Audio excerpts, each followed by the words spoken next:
So our topic is management of myocardial infarction. Immediate treatment में we use aspirin and nitroglycerin. Aspirin क्या करता है, ये thromboxane A2 की सिंथेसिस को ब्लॉक करता है. थ्रोम्बोक्सेन A2 का प्रोडक्शन ब्लॉक होगा तो उसके कारण प्लेटलेट एग्रीगेशन इनहिबिट होगा. Aspirin inhibits platelet aggregation by blocking thromboxane A2 production. Dosage क्या होता है, इट्स यूजुअली 325 मिलीग्राम. इस और ये जो होना चाहिए, it should be non enteric coated aspirin. Non enteric coated मतलब कि वो जो एस्पिरिन है उसको किसी भी स्पेशल लेयर से कोट नहीं करना चाहिए जो कि उसको स्टोमक एंजाइम और डाइजेस्टिव एंजाइम से बचाए. तो इसका फ़ायदा क्या होगा कि जो स्टोमक एंजाइम्स है वो उस पर जल्दी एक्ट करेंगे और जो एस्पिरिन है वो जल्दी से एब्जॉर्ब होगा. ठीक है, तो aspirin inhibits platelet aggregation by blocking thromboxane A2 synthesis. What is the dosages? Chew or administer a non-enteric coated aspirin, usually 325 milligram, to reduce platelet aggregation and minimize further clot formation. दूसरा nitroglycerine. Nitroglycerine coronary arteries को dilate करता है. Coronary arteries को dilate करता है जिसके कारण जो कार्डियक वर्कलोड है वो कम होगा, और कार्डियक वर्कलोड होगा तो चेस्ट पेन में रिलीव होगा. मायोकार्डियल इन्फेक्शन में चेस्ट पेन होता है. उस चेस्ट पेन को रिलीव करने के लिए वी यूज़ नाइट्रोग्लिसरीन, और इसको सबलिंगुअल देना है. Sublingual nitroglycerin can be administered to relieve chest pain by dilating coronary arteries, जिसके कारण जो कार्डियक वर्कलोड है वो कम होगा. Dosage administer sublingually as needed to alleviate chest pain. जितना ज़रूरी है उतना एडमिनिस्टर करना है. कैसे करना है? सबलिंगुअली करना है. Then we have reperfusion therapy if indicated. Reperfusion therapy में वी हैव फाइब्रिनोलाइटिक थेरेपी. ठीक है, फाइब्रिनोलाइटिक मतलब जो क्लॉट फॉर्मेशन है उसको डिसॉल्व करेगा. जिस ब्लड क्लॉट के कारण मायोकार्डियल इन्फेक्शन हो रहा है उसको डिसॉल्व करेगा. फाइब्रिनोलाइटिक थेरेपी से जो ब्लड क्लॉट है वो डिसॉल्व होगा. इसमें क्या क्या आता है? Alteplase and tenecteplase. ये जो भी है ये टी प्लेज से एंड हो रहा है. ठीक है, एक हो गया alteplase and then we have tenecteplase. They end with teplase. और इनको उन केसेस में एडमिनिस्टर करना है जहाँ पे परक्यूटेनियस कोरोनरी इंटरवेंशन अवेलेबल नहीं है या फीजिबल नहीं है. अगर परक्यूटेनियस कोरोनरी इंटरवेंशन फीजिबल नहीं है तो फिर हम फाइब्रिनोलाइटिक थेरेपी देते हैं.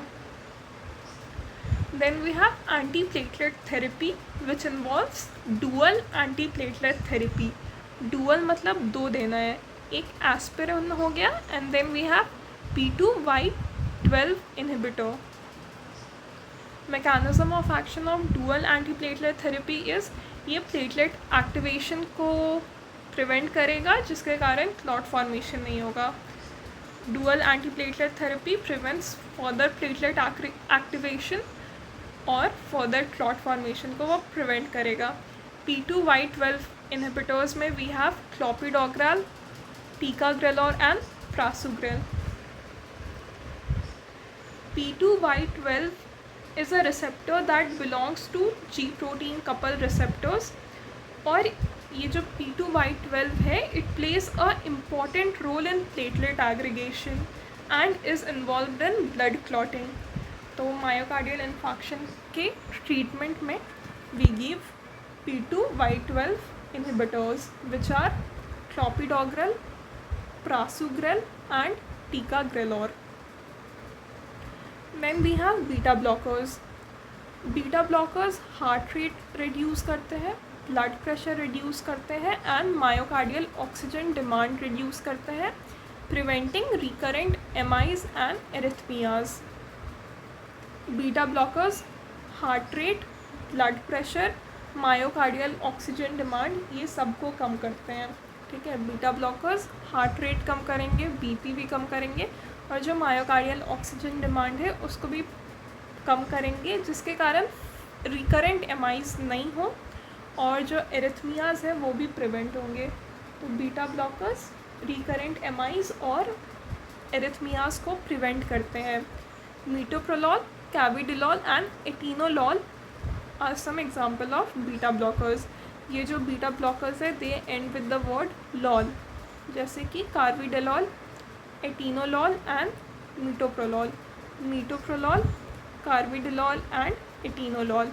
मीटोप्रोलॉल, carvedilol and atenolol. Then we have angiotensin converting enzyme inhibitor, ACE inhibitor or angiotensin 2 receptor blockers, that is ARBs. So ACE inhibitors is angiotensin converting enzyme inhibitor, then ARBs angiotensin 2 receptor blocker. angiotensin convertase enzyme inhibitors का action क्या है? It inhibits the conversion of angiotensin to angiotensin 2 leading to vasodilation, जिसके कारण after load कम होता है और जो post MI outcomes है वो इम्प्रूव होगा।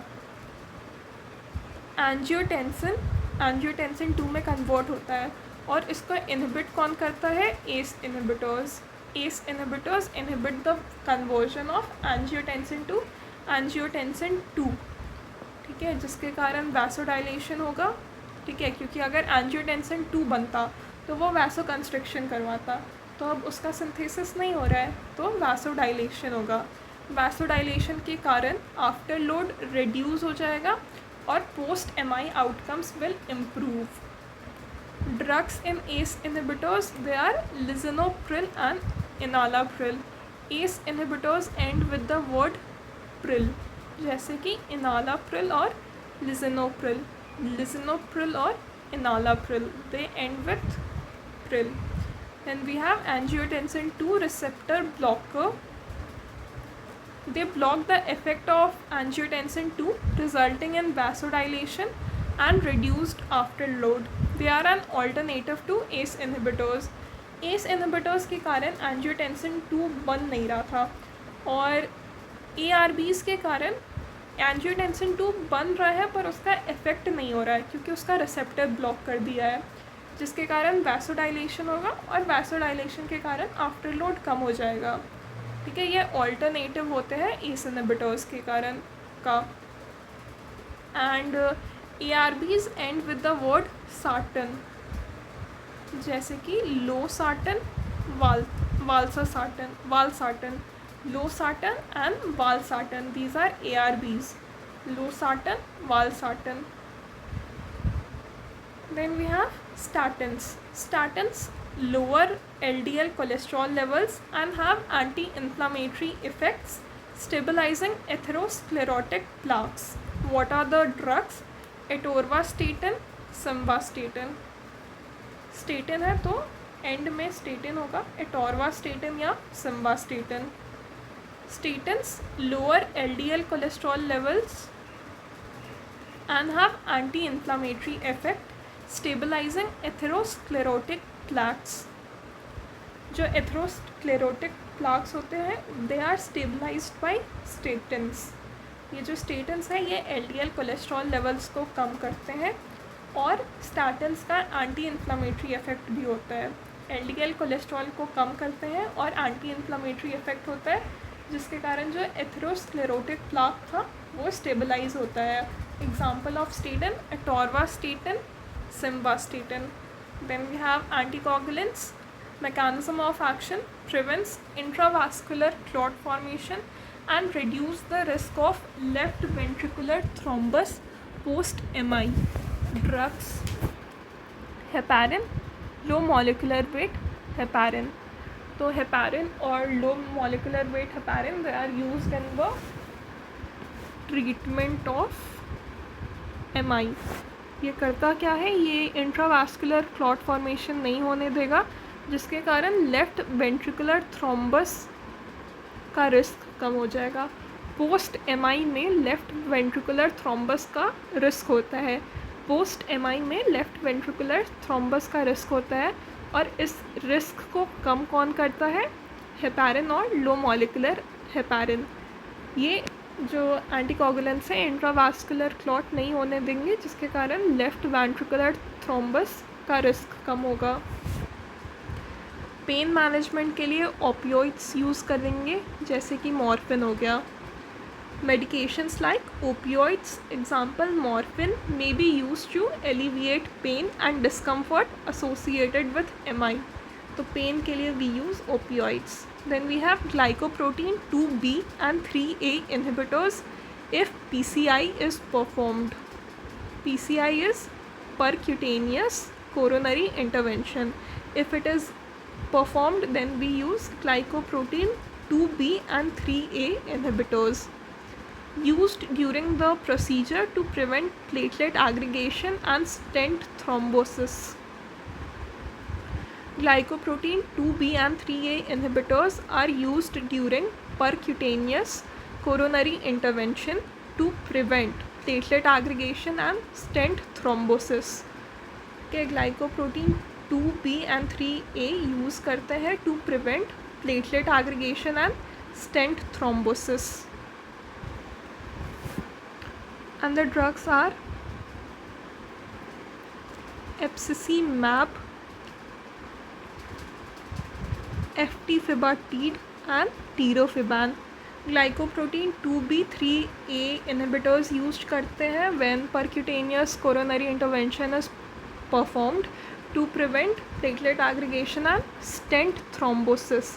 And the drugs are epcicimab, eftifibatide and tirofiban. Tirofiban,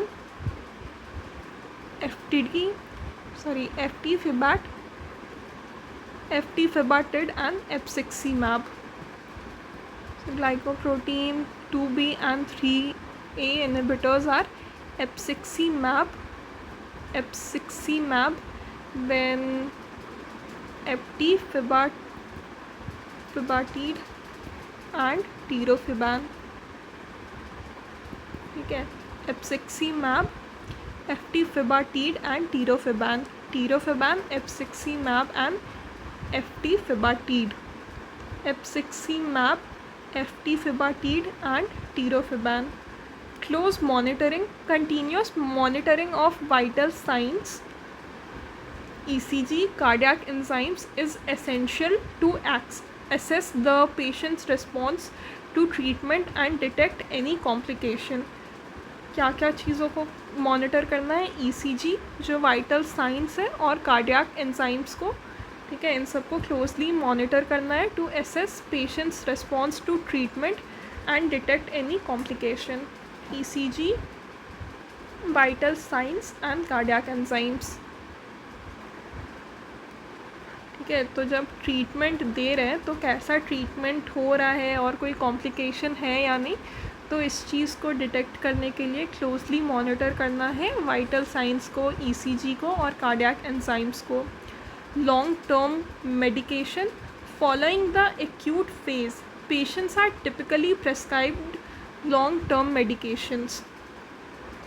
acute phase के बाद जो पेशेंट्स हैं उन्हें लॉन्ग टर्म मेडिकेशंस प्रेस्क्राइब करते हैं, जिसके कारण जो रिस्क फैक्टर्स हैं जैसे कि हाइपरटेंशन, डायबिटीज़, डिस्लाइपिडीमिया, वो मैनेज हो सके.